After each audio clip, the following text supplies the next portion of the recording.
Hello and welcome to Financial JCL. Today's topic is the identification of good dividend stocks. I'll show you how I do it and what I consider the key considerations to be.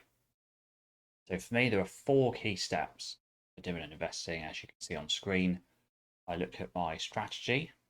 How does it fit into my overall investing strategy? Screening is important to pick the right companies in investment and the valuation side to optimize that total return. And then, of course, the decision on buying a dividend stock. So importantly, what does good look like? That underpins all of those elements we just saw on the previous screen. And here is what good looks like for me for identification of a potential dividend investment. I will show you an example in a moment of Unum Group, but we'll start off with I look for a company that pays dividend consistently. The company has a long track record paying a dividend consistently over differing economic conditions. That for me is a big plus sign in terms of dividend investment. Linked to that is the growth. So there are what we call the dividend kings, companies that have increased their dividend payout for over 50 years consecutively. The payout ratio is something I also look at. With the payout ratio, it's essentially letting you know how much of the available money that could be paid as dividend is being paid as dividend. A high payout ratio means the company is paying most of its available money out as dividends. That could be a bad thing because it gives the company less flexibility, and it also means there's less potential for the dividend to grow. A low payout ratio generally would be opposite. Profitable company is important. If a company is consistently profitable, then it doesn't have debt to pay its dividends. It can do so out of the profits that it generates.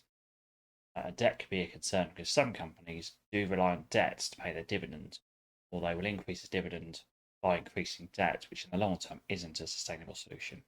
Now, the yield is important. I look for yields between about 3% and 6%. I found personally going above 6% start to get to a point where why is that yield so high? And for those that are newer to dividend investing, the yield is the amount of dividend you get compared to the price that the company is at. Yield on cost would be compared to the price you paid when you bought the company. So if the company share price was £100, dividend was £3, that's a 3% yield. I think below 3% is the much point unless the company is undervalued from a dividend perspective because making less than 3% interest. But yeah, above 6%, what it can mean is that if the company share price absolutely tanks due to, let's say, some negative market news, negative information, dividend will look attractively high in some cases. You could look at 10 or 15%. But actually, the company in the longer run won't be able to sustain that dividend. So watch out for the sort of dividend yield trap. I've put other actions as the final point there. Now, other actions for me is what else could the company do with its money? Because it could do share buybacks, which don't give you an income. They do generate value in the sense that the shares outstanding, so each share has a bigger slice of the company value. They could also invest back into their business. So you actually don't want a company that's got a really high return on capital employed, because that would mean they're better at investing back into the business. So why would they pay out a dividend? So perhaps it's more for mature industries, mature businesses, where they can look at this dividend position. Examples could be insurance companies, someone like Diageo as well, alcohol, very mature industries that are likely to be around for a long time. So that's how I identify a good dividend stock. Let's have a look on the screen now. I'm going to teach you the TIKR terminal. I'll leave a link below if you want to sign up to that. It's my main resource for company financial information. So I'm over here on the TIKR terminal and I'm looking at Unum Group. You can see the terminal is pretty good. It shows you the future events and the past events. But we're going to look at the financials page. On the financials page, there's a wide range of metrics. You can look at these over a very long period of time. I'm looking back to 2013. You can get longer if you get a more upgraded package. Income statement, balance sheet, cash flow statement, and ratios. These are all really full of information. If I'm looking at Unum as a potential investment, I bought Unum in 2020 to start with, after the coronavirus crash. First thing to note is they're consistently profitable. That operating income is consistently high. And the net income, and if I click on net income here, it will draw me a graph above. You can see there's always a positive net income. I'm looking at the dividend per share.